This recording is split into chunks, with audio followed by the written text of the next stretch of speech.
Iskotao means fire. The fire is the Otawao, the heart of the lodge or the teepee.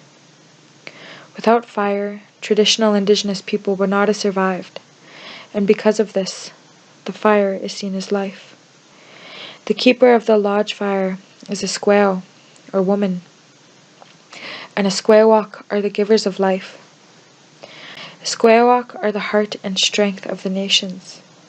So why are the hearts of our nations, the keepers of our fires, the givers of life, why are they going missing? Why are they being murdered? My two young had to witness their father shot but our spirit man persevered nothing our heart, turning around in honor her.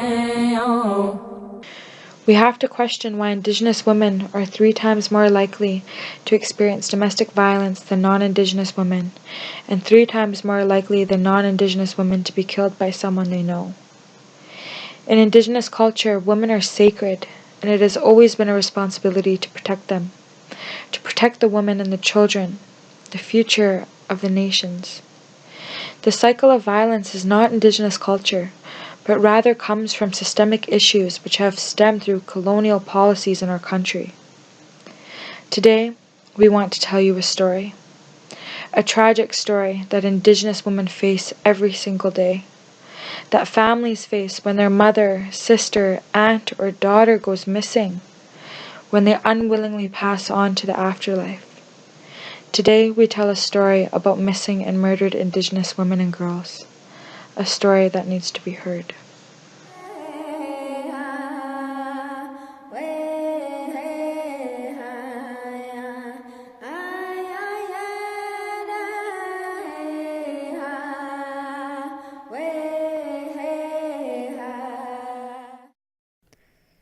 Carolyn Aubrey King was a 22-year-old Métis woman who loved the outdoors, having spent a lot of time on her grandfather's farm growing up.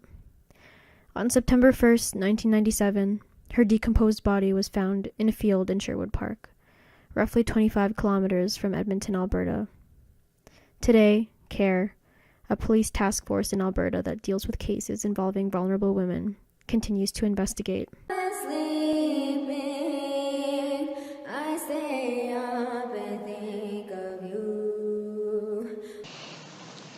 The story that we tell today is one that has been addressed.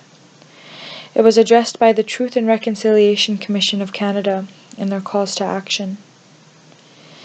But it was also addressed by the Native Women's Association of Canada from 2005 to 2010, when they confirmed 582 cases of missing women and girls. However, in 2013, the RCMP released a report revealing 1,181 unsolved cases of missing or murdered Indigenous women and girls. And finally, in December 2015, the Government of Canada launched the National Inquiry.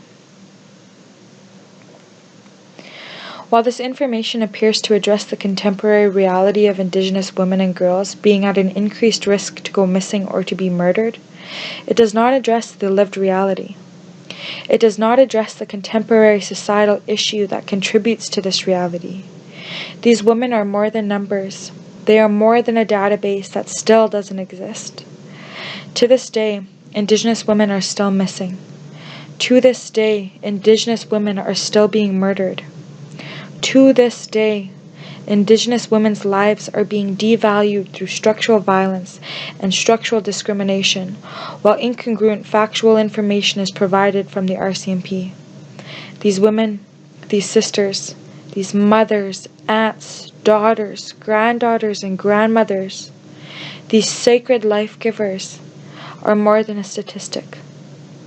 As future practitioners of social work who have become educated on colonial policies that have impacted and harmed Indigenous peoples, we hold a responsibility to share this knowledge. Late at night when all the world is sleeping, I stay up and think of you. Amber Alyssa Tuckaroo aged 20, was a mother to one son, Jacob, from Mikisew Cree First Nation. She was last seen on August 18, 2010, in Nisku. On September 1, 2012, a horseback rider found her remains in the same area.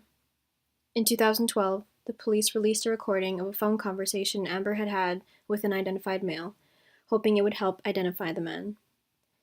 A few women came forward claiming to know the man's identity, and they all identified the same man.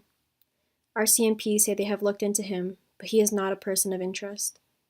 In 2017, the Tuckaroo family increased the reward for information to $5,000 and started a Justice for Amber campaign on social media. In 2014, Amber's mother, Vivian Tuckaroo, filed a complaint against the Leduc RCMP saying they downplayed her disappearance, including taking her off the missing persons list after 1 month, despite no one seeing her.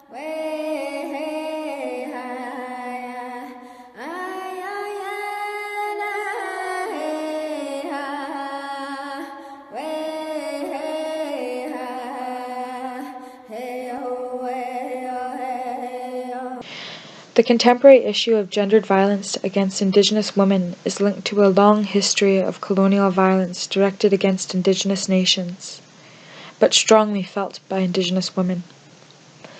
Canadian colonial policies, laws, and social inequalities have been partly responsible for pushing many Indigenous women and girls into precarious situations, ranging from inadequate housing to sex work, where there is a heightened risk of violence. Not only are colonialist laws and policies responsible, but racist ideas created about Indigenous women by early settlers have contributed to this sexual violence. Throughout history, Indigenous women have been painted as sexual, promiscuous, and at the disposal of European men. Demeaning stereotypes such as the Indian princess reveal hypersexualized and racist perspectives of Indigenous women. This is the root cause of our stolen sisters. If this topic makes you uncomfortable, then good, because it should. People need to pay attention and come face to face with the hard truths of our country. The systemic racism that creates lenient sentences for those who kill Indigenous women needs to be addressed. How Indigenous women are perceived in the media needs to be addressed.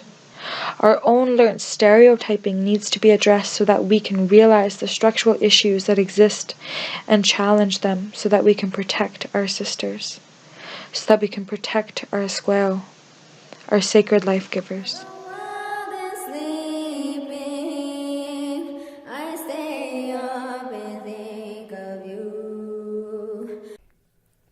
Sydney Gladue, age 36, was a mother of 3 children. On June 22, 2011, she was found dead in an Edmonton hotel room. She had bled to death from an 11-centimeter wound to her vagina. On March 18, 2015, a jury found Bradley Barton not guilty of first-degree murder. In June 2017, the Alberta Court of Appeal has overturned Barton's acquittal and ordered a new trial. The appeal court decision said there were flaws in the way the jury was instructed to consider sexual assault offenses and the laws relating to consent. Barton's lawyer appealed, saying the appeal court's ruling is flawed. Wishing you was by my side, holding me all night long. Hey, oh, hey, oh, hey, oh. Many campaigns have come together in support of missing and murdered Indigenous women and girls, with the intent to raise awareness and change public perception through education. One campaign in particular is the Moosehide Campaign. The Moosehide Campaign is a grassroots movement of Indigenous and non-Indigenous men and boys who are standing up against violence towards women and children. Over the years, it has grown into a national campaign to engage all Canadians, with over 1,000 participating communities and organizations across the country. In addition to distributing the Moosehide pins, the campaign hosts both regional and national gatherings, which include a day of fasting. People of all ages, backgrounds, and gender identities are welcome to attend Moosehide Campaign events. The idea for the Moosehide Campaign came to founders Paul and his daughter Raven during an early 2011 August hunting trip on their traditional territory along the Highway of Tears, a stretch of highway in northern BC where many women have been murdered or gone missing. As they harvested a moose, they had a moment of inspiration to tan the moose hide and cut it into squares to engage men in efforts to end violence against women and children. Since then, over 1 million squares have been distributed. The inspiration came from the land, from the loving relationship between a father and daughter, from the stretch of highway where violence has taken so many loved ones, and from the spirit of the moose. If for each pin worn, only one conversation is sparked, that means that Canadians have now had over 1 million conversations about ending violence that would otherwise not have happened. The Truth and Reconciliation Commission of Canada calls upon the federal government in many ways to address the reality of Indigenous women in Canada. Today, we call upon you to take a package of pins and share the knowledge you've learnt here today, to continue to educate yourself about the contemporary issues that Indigenous women and peoples face. Spark a conversation with a stranger, with a family member, with a loved one, or on social media. Today we call upon you to take a stand in ending violence against Indigenous women and girls.